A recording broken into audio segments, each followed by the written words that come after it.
muchos rayos empiezan a caer. Y un rayo de la tormenta eléctrica impacta en el avión. Lo cual le hace una fractura, ¿no? Resquebraja el avión, que con la velocidad, de la fuerza de los vientos, de la misma tormenta, el avión empieza a quebrarse y se parte en dos. En el cielo raso de la habitación, en una esquina, comenzó a aparecer una luz como suave, roja, de color rojo, como si fuera mezclado con un humo. Y fue suave, suave. No fue intenso, no iluminó la habitación, pero entre eso se veía un resplandor rojo. Cuando yo trato de reaccionar, ahí me quedé, pausado. No pude hacer nada, paralizado.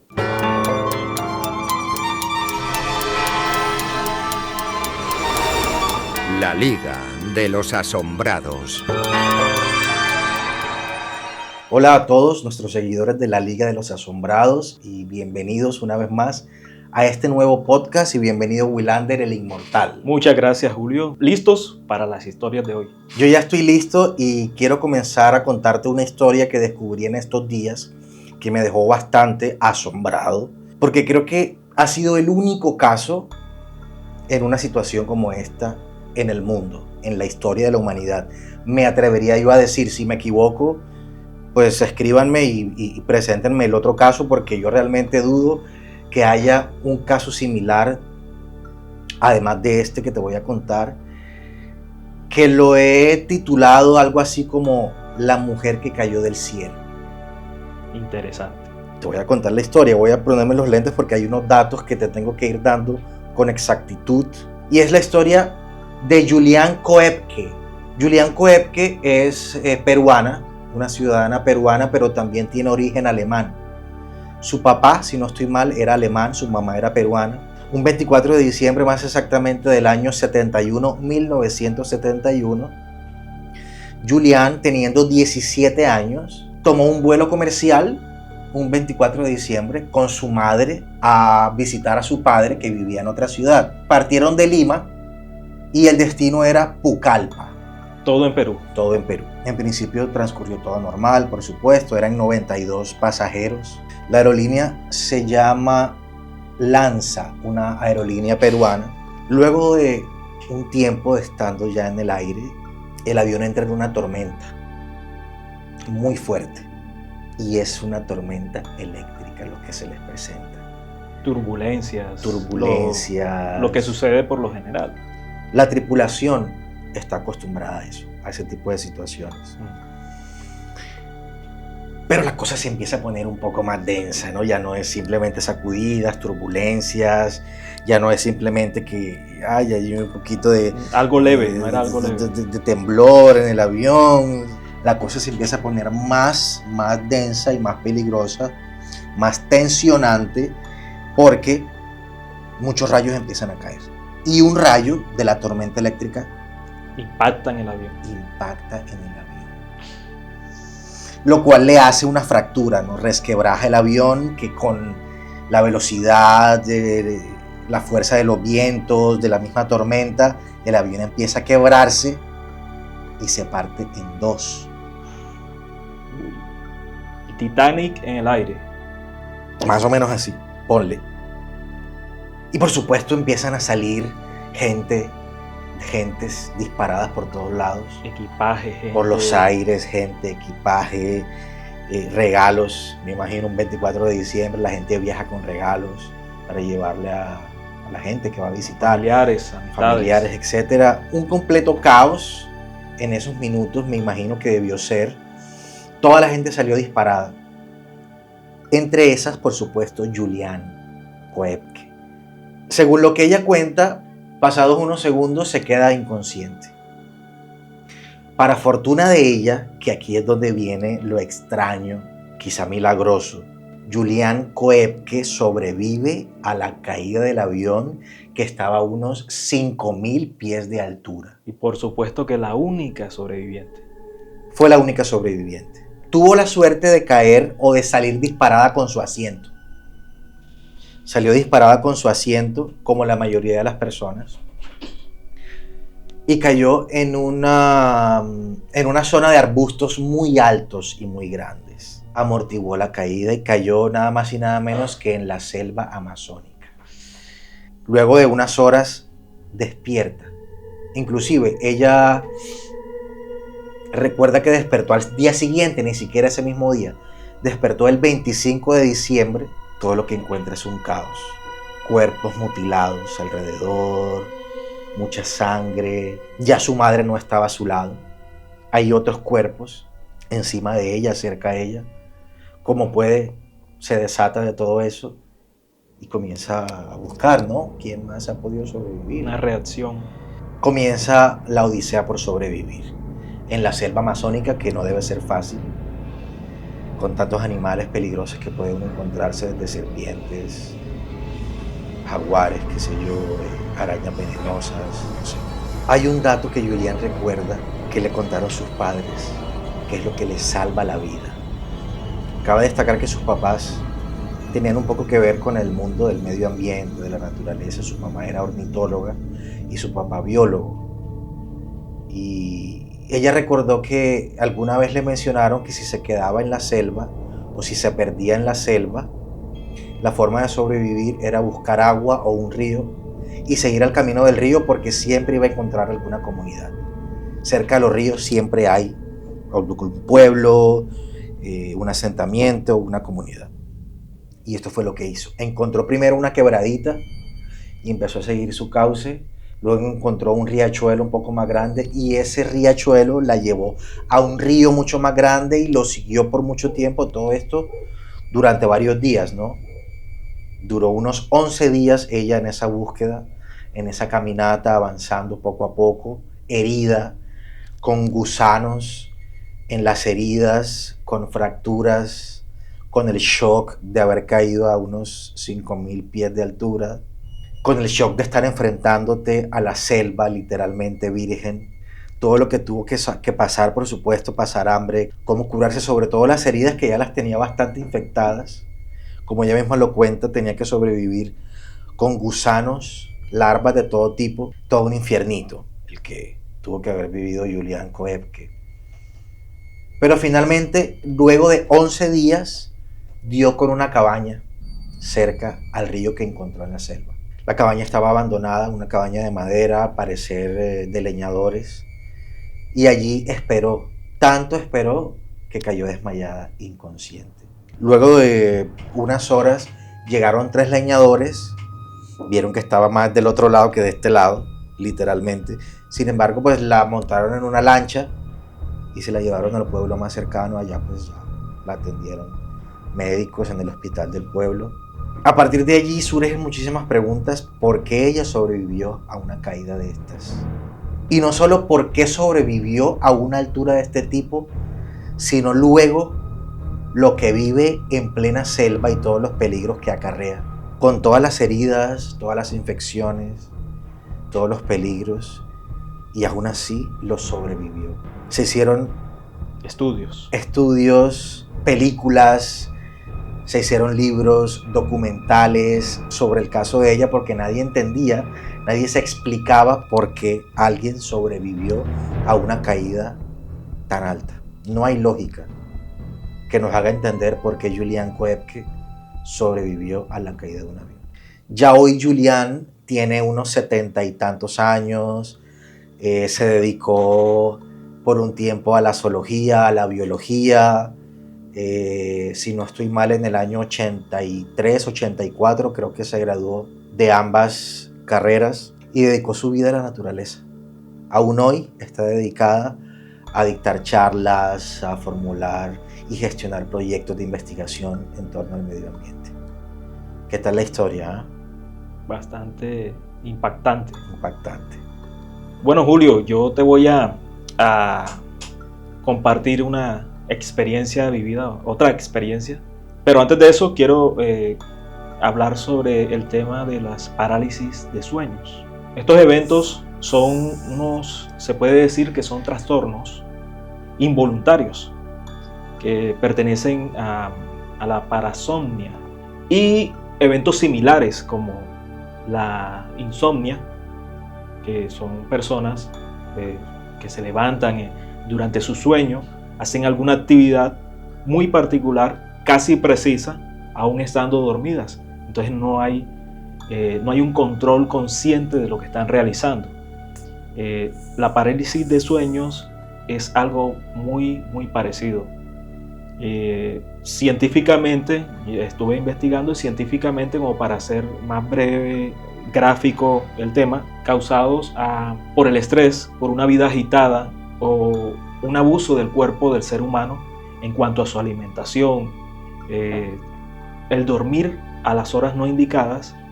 Pero extraño es que a muchas personas, siendo muy jóvenes, les suceda esto, a veces hasta adolescentes. Pero cuando uno está durmiendo, por alguna razón, se activa, el cerebro pierde comunicación con las extremidades, por ejemplo, con órganos quizás, pero más que todo se da con extremidades. Por eso, cuando se tiene esa sensación de que todo está como que hay una parálisis, por mucho que el cerebro le mande una acción al cuerpo, no lo va a responder. Y esto pasa por un pequeño tramo de tiempo.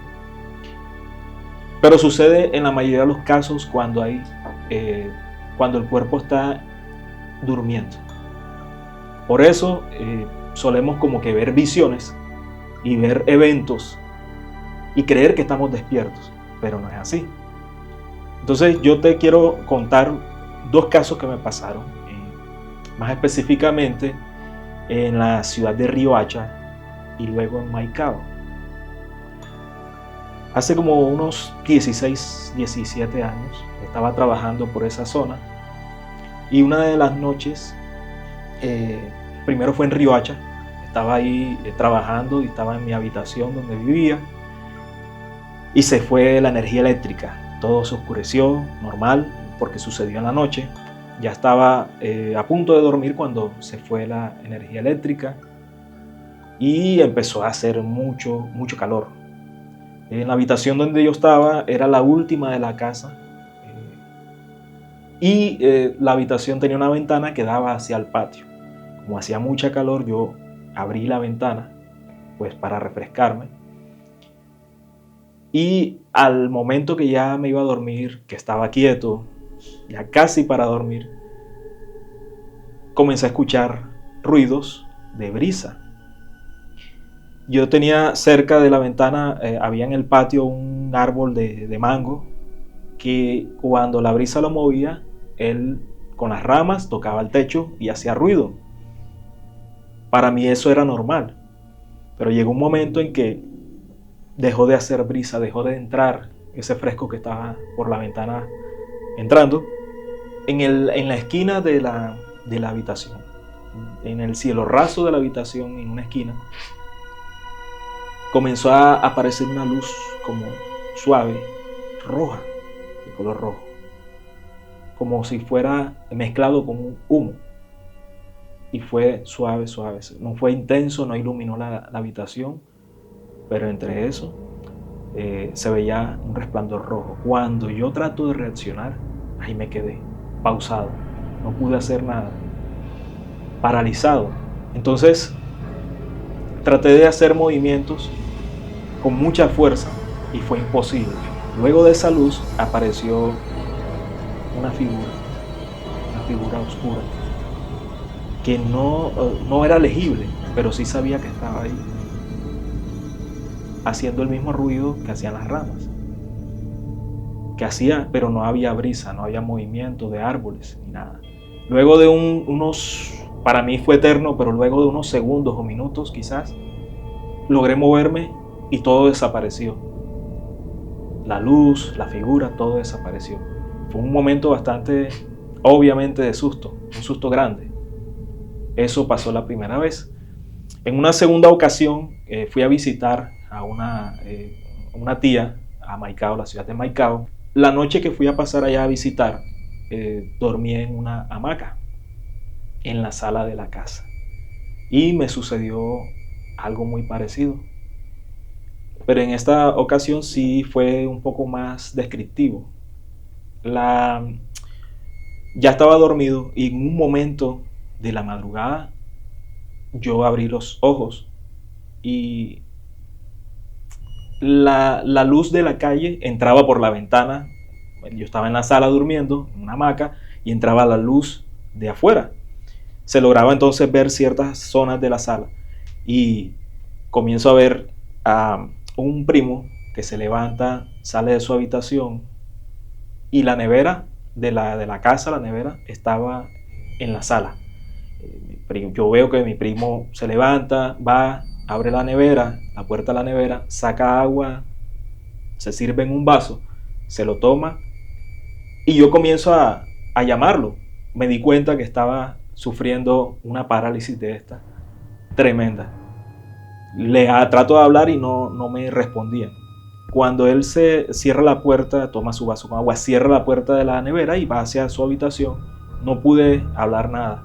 Así permanecí unos segundos, porque fue muy rápido, y pude moverme. Entonces, al día siguiente, cuando yo le pregunté, o le pregunté si él se había levantado, había tomado agua, él me dijo que no había sucedido nada, que él no se había levantado en toda la noche. Y ahí me di cuenta que había visto algo bastante impactante. Yo te tengo dos preguntas. ¿Qué crees que fue la luz que viste esa noche en la habitación y qué crees que fue lo que viste cuando creíste ver a tu primo? Bueno, yo tengo que ser sincero, yo, como muchas de las personas, creemos en Dios. Yo sí creo que yo creo en dos razones, una espiritual y una natural o científica, porque realmente hay lugares que también tienen cierta presencia, sí, entonces eso se manifiesta y lo podemos ver, podemos experimentar. Pero también creo que es una consecuencia de lo que es la parasomnia, que es una mezcla entre visión, sueños, pero todo es causado por el estrés, el cansancio, que científicamente se explica. Por lo general a las personas les sucede estando o durmiendo boca arriba. Una de las soluciones que la ciencia, algunas ramas de la ciencia aconsejan en esos casos es mantener la calma, y en vez de hacer fuerza, porque uno se desespera y comienza a hacer fuerza muy, muy grande, es hacer pequeños movimientos, como para hacer una conexión nueva entre el cerebro, lo que está viendo, con lo que va a sentir, porque no se está sintiendo nada. Tratar de conectar con pequeños toques de orden del cerebro hacia las extremidades.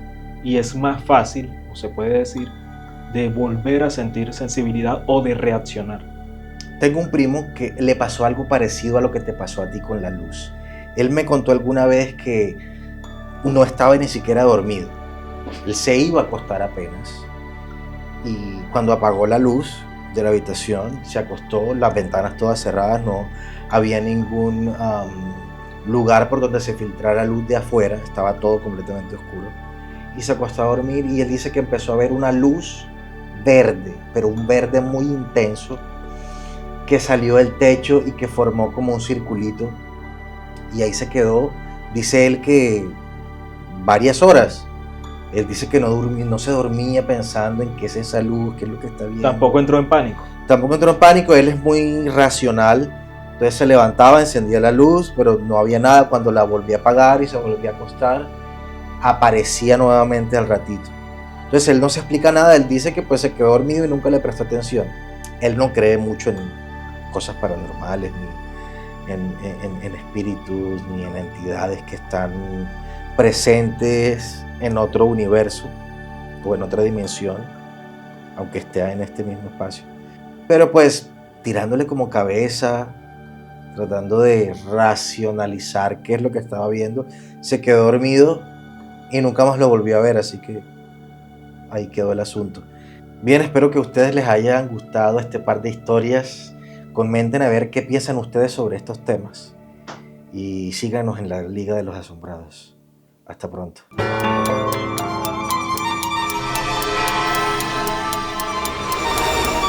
La Liga de los Asombrados.